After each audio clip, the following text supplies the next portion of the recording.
Well, we've now reached week 14 of the NFL season. In 4 more weeks, we'll be breaking down playoff matchups. But we know there's a lot of football to be played between now and then. Starting this week, we have a good-looking slate of games this week. Would like to talk about a few of them now. I want to start in Washington, where the red-hot Redskins will be hosting the Baltimore Ravens.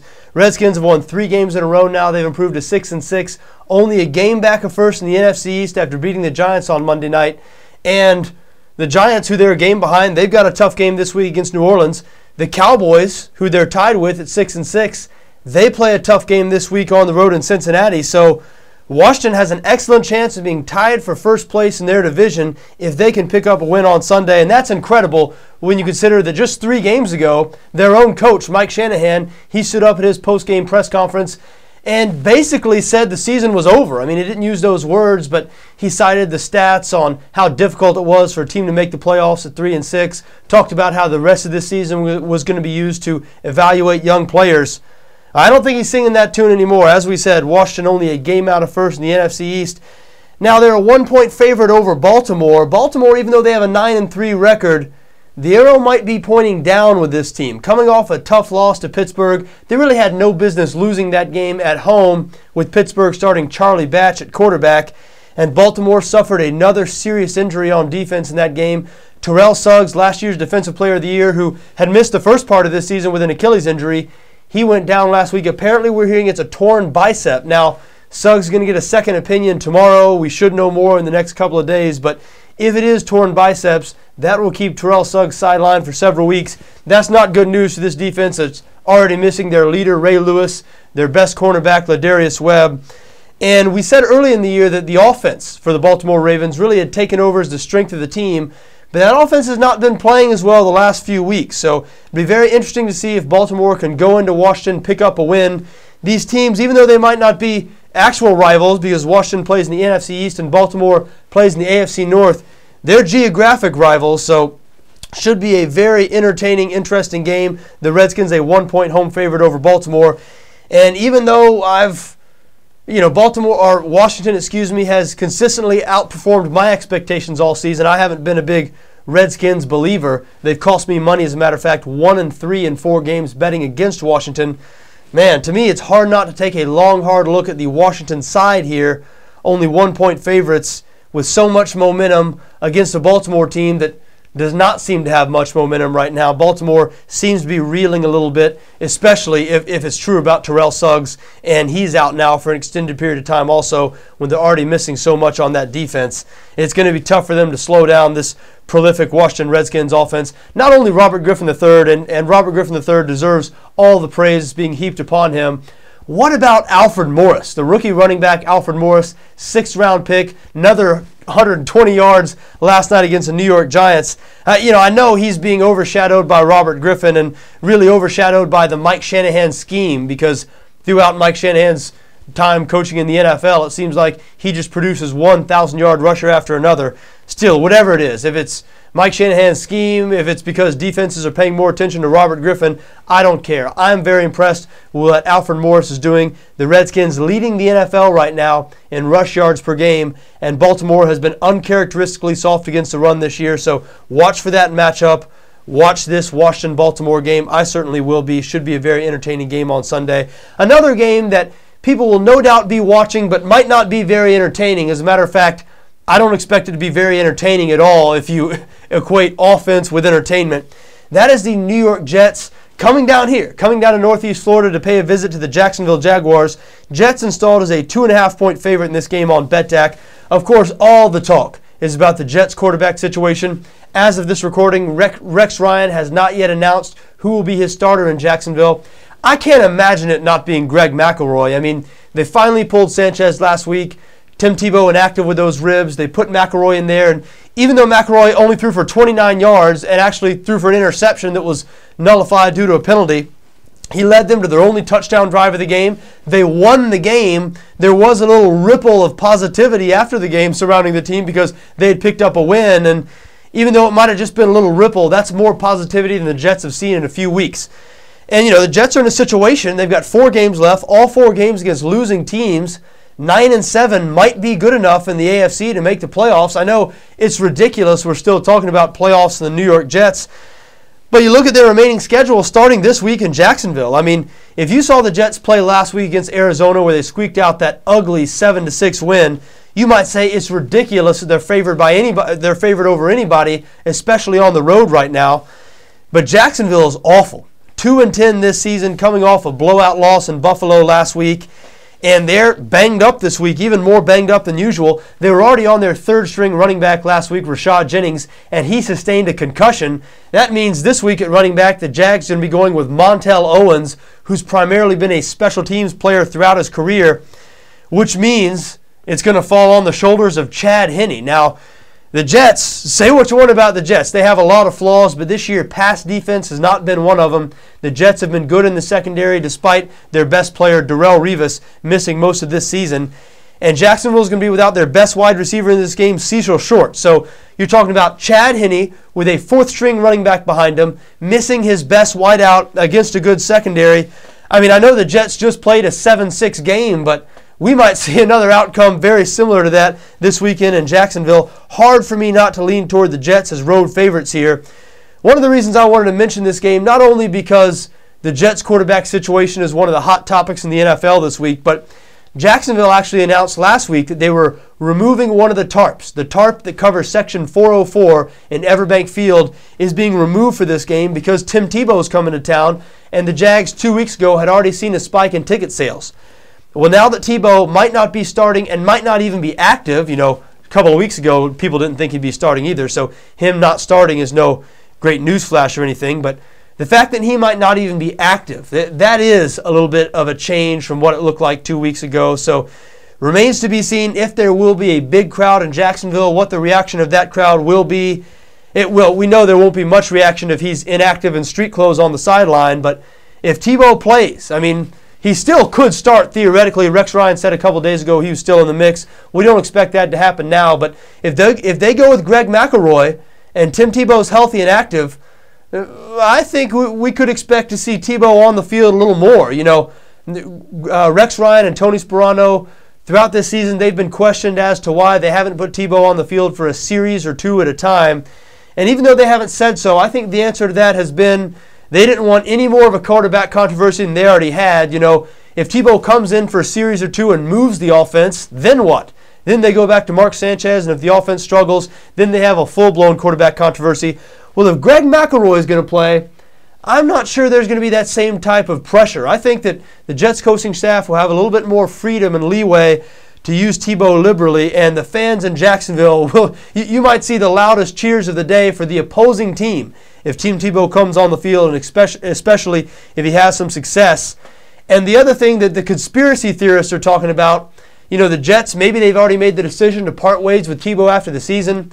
Obviously, the Jaguars were the team who was competing with the Jets to land Tebow's services before this season. Shad Khan, the Jaguars owner, has business reasons to want Tebow in Jacksonville. Might the Jets try to put Tebow out on the field a little bit more than usual for sort of an audition for the Jaguars so they can maybe get something in return for Tebow at the end of the season? I know it sounds far-fetched, and first off, it's probably ridiculous we're talking about the New York Jets and Jacksonville Jaguars anyway, since they're both two losing teams. Also, probably a little bit ridiculous that we're talking about Tim Tebow, being that he was inactive last week and may not play, may not start this week. But, hey, that's the NFL. That's the coverage of the New York Jets this season, and we fall right in line with that, and especially since we are broadcasting here from Northeast Florida in Ponte Vedra. Tim Tebow and the Jets coming to town has been big news around these parts this week, so feel like I had to mention it, and also feel like I have to mention that no matter who's playing quarterbacks for the New York Jets, I lean towards New York minus 2.5 in this situation. The Jags, to me, are bad and just getting worse. I'm not sure they're going to win another game this season. Another game that caught my eye this week between two teams that, to me, are right on the brink. It's just such a big game for both teams. What I mean by right on the brink is the winner of this game will still be on the right track, I think, this season, even if it's Minnesota, even though they'll still have 6 losses. If Minnesota can pull out a home win against Chicago this week, they could stay right in there in that NFC wildcard race. The Bears, 8-4, but like Baltimore, they seem to be a team where the arrow is pointing down. The Bears seem to be in the midst of another late-season collapse. They just have not been playing as well. Bad loss last week, and this year they don't have the Jay Cutler injury to blame. Jay Cutler is healthy and under center now. Bad home loss last week to a Seattle Seahawks team that was 1-5 on the road heading into the game. Now, Minnesota has been playing tough. Unlike Chicago, I'm not sure the arrow is pointing down with this Minnesota team. Adrian Peterson's been getting better and better as the season has progressed. Right now, you'd have to say Adrian Peterson, once again, is probably the best running back in the entire NFL. The Bears know they're going to get a heavy dose of Adrian Peterson on Sunday, primarily because the Vikings are extremely one-dimensional on offense right now. And when I say the Vikings have been playing hard and the Vikings have been hanging in there, and if they can pull out this win, they're still alive in the NFC playoff race, that's all true. But realistically, they probably don't have a shot. They probably don't have a shot to make the playoffs. Even if they squeaked into the playoffs, they probably don't have any shot for any sort of a run this season because of their quarterback, because of what they have at the quarterback position. Christian Ponder is clearly holding this team back. And I know it's only the guy's second year. Maybe he'll develop. Maybe he'll still be the Minnesota Vikings quarterback of the future. But if the Vikings want to be a serious contender now, this guy is obviously not the answer for the present. Now, do they have a better option on the roster? I'm not sure about that. And the front office, the Minnesota, the coaching staff, the front office there, head coach Leslie Frazier, general manager Rick Spielman, they seem to be very much behind Christian Ponder still. And now, is that all talk? Is that all show? They obviously brought Christian Ponder in there, so they have a vested interest in wanting him to succeed.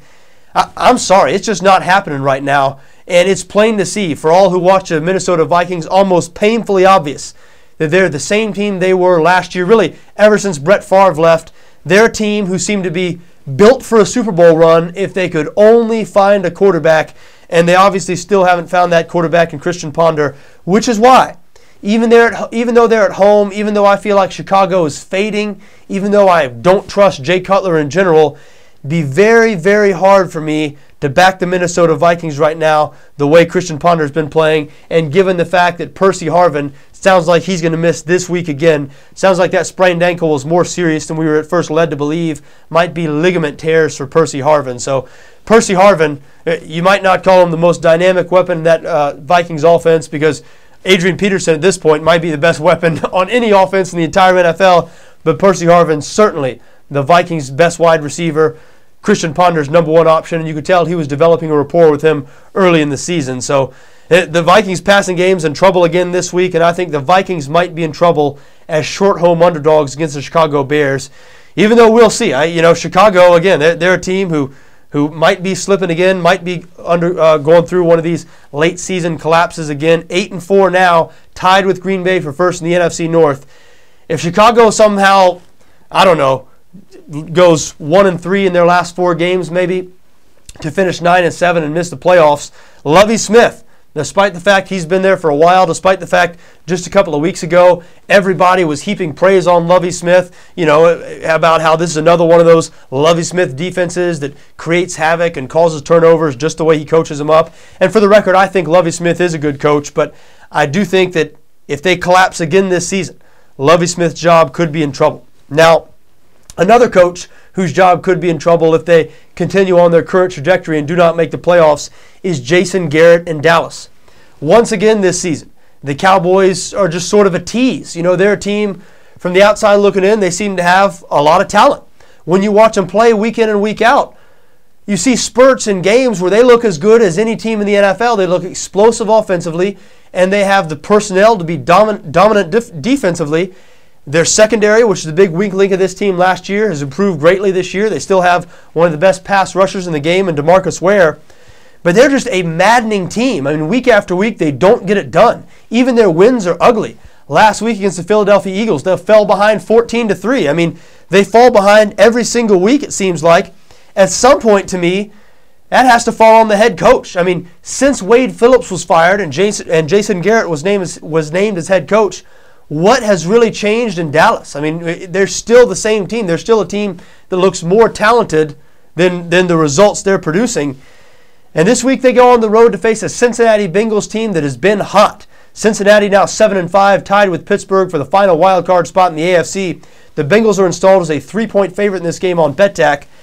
Now I look at this game and I do have a a gut reaction. I have an instinct here, and I hate to say that, I almost want to go against my instinct, like George Costanza, just go against the opposite of, go with the opposite of everything I say. If everything I say is wrong, then the opposite, therefore, must be right. And when I look at this game, before I tell you what my lean is, you might have a guess. To me, this game is a reminder that I don't think I'm alone. I think a lot of us, as NFL bettors, probably sports bettors in general, we let our opinions of these teams before the season. We think we're smart. We think we know it all. That's why we bet sports, because we think, hey, well, I know what's going to happen here, and I'll bet you money I know what's going to happen here. So, there's a little bit of arrogance that comes with sports betting, and I think part of that arrogance involves thinking that you know about these teams. Before the season, we thought we knew a lot about Cincinnati, and we thought we knew a lot about Dallas, and even though some of us won't admit it, we still feel like we know a lot about these teams. And even though our opinions of these teams maybe has been altered slightly over the course of the season, I think sort of the outlines, the skeletons of what we thought, our opinions of these teams coming into the season still remain, and they still affect the way we bet these games and what we think about these games. And when I first saw this line, I thought, ooh, this is a good spot for Cincinnati to lose. I thought, hey, Dallas on the road. I can see Dallas pulling off this win. The Cowboys are just the type of team to do this, come up and bite a team just when you're overlooking them, just when you're not expecting them to. But what do I have to base that on, really? I mean, I guess most of that is based on the fact that coming into the season, I thought Dallas was going to be pretty good, and I've seen them play a lot this year. Even though they shoot themselves in the foot a lot and they're consistently inconsistent, you see glimpses where you say, hey, there's the team I saw. There's the team I thought was going to be pretty good. Cincinnati, on the other hand, started off hot last year, 6-2, really faltered down the stretch. They were one of the worst teams in the NFL to back over the last half of the season last year, and the same was true the first half of this season. And coming into the season, wasn't that high on Cincinnati, and through 8 games, I was, telling myself, well, yeah, you were right about Cincinnati. They, look like just another also-ran AFC team, just like a Buffalo or a Tennessee or an Oakland or any team like that. Well, obviously, Cincinnati's been playing a lot better, 7-5. And by the way, even though I didn't bet on it or anything like that, last week's game, when Cincinnati went on the road to play San Diego, I had the same type of feeling about it. I saw the game and I thought, ooh, maybe this is a spot Cincinnati will lose. And the only reason I keep thinking that is because I guess, am slow to buy in on Cincinnati because I'm guilty as charged. So a lot of it has to do with the opinion I had of this team coming into the season, and I guess I had a high opinion of Dallas coming in, so I'm sort of still waiting for Dallas to break through and be the team I thought they were going to be, even though, God almighty, we're in week 14 now. These teams are what they are. And if they are what they are, then Cincinnati should be a good bet as a 3-point home favorite against Dallas, because even though the Cowboys have been better on the road this year than at home, at least in terms of against the spread, the Cowboys, they struggle. We mentioned they fall behind game in and game out. We're not talking about great teams. The last 2 weeks against losing teams, Philadelphia, the week before that against Washington, they just put themselves in big holes. So why do we think on the road against an offense that plays well, a balanced offense, A.J. Green, one of the best wide receivers in the NFL, Ben Jarvis Green Ellis, the law firm, has really brought some balance to that offense over the last few weeks. He's running hard. The defense has improved. Why? Why should we think that Dallas is going to go into Cincinnati and pick up a win, other than, Cincinnati is due to lose or Dallas is due to get a win? And you know what? I'm just not sure due is a good enough reason. So I'll be watching that game with great interest. I think I might stay away from it because, I told you my first instinct was with Dallas, but I'm not sure that instinct is quite right. So I'll be very interested to see what happens when the Cowboys go on the road to take on the Cincinnati Bengals on Sunday. Now, another game that, to tell you the truth, I was not that interested in when I first saw the matchup, but one thing I want to mention about this game is that it's the most popular public bet in Las Vegas, and it's early in the week, but the first 48 hours since these lines have been released, the most popular public bet in Vegas is the Atlanta Falcons. The 11-1 Atlanta Falcons going on the road to face the Carolina Panthers. Atlanta only installed as a 3.5-point favorite on BETDAQ, and that equals the number at most places out in Vegas. And so I think it's obvious why you see the public piling on Atlanta here. Atlanta, as we mentioned, 11-1, still have a lot to play for because they like to lock up home field advantage in the NFC, even though they seem to be well on the way to doing that. Carolina at 3-9 lost to the Kansas City Chiefs last week, the worst team in the NFL. And more than that, Carolina, they have a lame duck head coach. They have a quarterback who his leadership is questioned, leadership ability is questioned, not only by outsiders, those in the media, but it has been questioned by his own teammates. So is Carolina a high-character team? Or are they a team that might be prone to sort of, you don't want to say quitting, but are these guys already looking towards the offseason? Are they already planning their Vegas vacations for the week after the regular season, knowing that they don't have any shot to make the playoffs? The guy that signed them, the guy that brought all them to Carolina, Marty Herney, he's already gone. And the guy who's been coaching them for the last couple of years, he's probably going to be gone. So, these Carolina Panther players aren't idiots. They know that, so they're just probably going to play out the string, and we'll see. We'll see how competitive they are. Now, they are facing a division rival this week, and they did play Atlanta very tough early in the season in Atlanta. As a matter of fact, Carolina should have won that game. They really blew it. So, I guess that's your Carolina argument. There you go. They're playing a division opponent who they've played tough in the past. Aside from that, the 3-9 Panthers hosting the 11-1 Falcons, only a 3.5-point underdog. Tough to make a case for Carolina, but I tell you what, you never like going with the most popular public play of the week. And, on betting patterns alone, I would shy away from the Atlanta side here. But you know what? The public has not loved Atlanta this season. People have been slow to buy in on the Falcons. Therefore, they've been a good team to back. We'll see if that holds true again this week. We'll see if the Falcons are just being underestimated, or if the odds makers, if they know something that maybe we don't, and maybe they've baited people to jump on the Falcons here in this spot. And people have certainly taken the bait. Out in Vegas, people are certainly jumping all over the Atlanta Falcons. The last game I wanted to mention for this Week 14 is without a doubt the best game of the week. This might be one of the best games we've seen in the NFL so far this season. The Houston Texans, who are tied with Atlanta at 11-1, best record in the NFL. They go on the road to face the New England Patriots. New England at 9-3. Both these teams locked up playoff berths last week. New England is installed as a 3.5-point favorite in this game. Now, Houston all year, they've looked like maybe the best team in the NFL. They've been in the top 5 in the NFL of both scoring offense and scoring defense all season. They're the only team in the NFL to say that.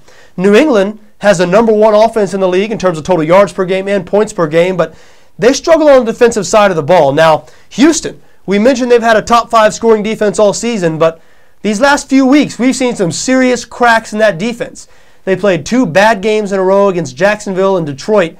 2 bad games in a row in the secondary, in a way, allowed a whole bunch of passing yards over that 2-week stretch. They cleaned it up a little last week against Tennessee, but remember, they were playing a Titans team who was playing a quarterback, Jake Locker, who has trouble throwing the football.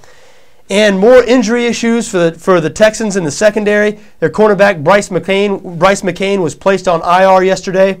Other cornerbacks, Jonathan Joseph and Alan Ball, missed the last game with injury. So just today, Houston signed cornerback Stanford Routt off the street. Now, Routt was cut by the Kansas City Chiefs earlier this season. The Chiefs are the worst team in the NFL, so probably not a good sign for Houston. They're having to resort to signing guys off the street who weren't good enough to play for the worst team in the NFL this season. An especially bad sign when you're going on the road to New England to play Tom Brady and this New England offense that, as we said, is number 1 in the NFL in yards per game. And hey, I know Rob Gronkowski's been out for a couple of games, but you hardly notice. Do you? This offense really doesn't miss a beat. Brady spreads the ball out nicely, as always. Stephen Ridley has given this Patriots offense some nice balance. And, even though I've loved Houston this year, I've really rode the Texans, won with them again last week when they were 6-point road favorites in Tennessee. I don't know. I'm getting a New England feeling this week. To me, the Patriots, they're a quiet 9-3. They were 3-3 through 6 games. People saw some flaws there, saw some surprising early season losses. In their 7th game even, they beat the Jets in overtime. So people were really underwhelmed, I think, with the New England Patriots early in the season. But they've strung together 6 wins in a row now to get to 9-3, and sort of laying in the weeds, it feels like. Now, people have talked about the Houston Texans as one of the best teams in the NFL all year, and don't think that's gone unnoticed by Tom Brady and Bill Belichick and company. And this is the Patriots' prime chance to emerge from the weeds. And it's obviously nobody's overlooking the New England Patriots, the closest thing to a dynasty that we have in the NFL. But this season, I think you've heard a lot more people talk about the Houston Texans as a potential Super Bowl contender and maybe one of the best teams in the league. You've heard that talk about the Texans a lot more than you have the Patriots. And it's an excellent chance for New England here on Monday night in front of the football-watching world to come out and make a statement that they are still the best team in the AFC. And you know what? I think they just might do it, but I am really excited about watching that football game. Now, that's all that stuck out for me this week. As always, we're putting video previews of every one of these games up on BETDAQ NFL throughout the week, so we do hope you check back. Until then, for BETDAQ NFL, I'm John Arnett.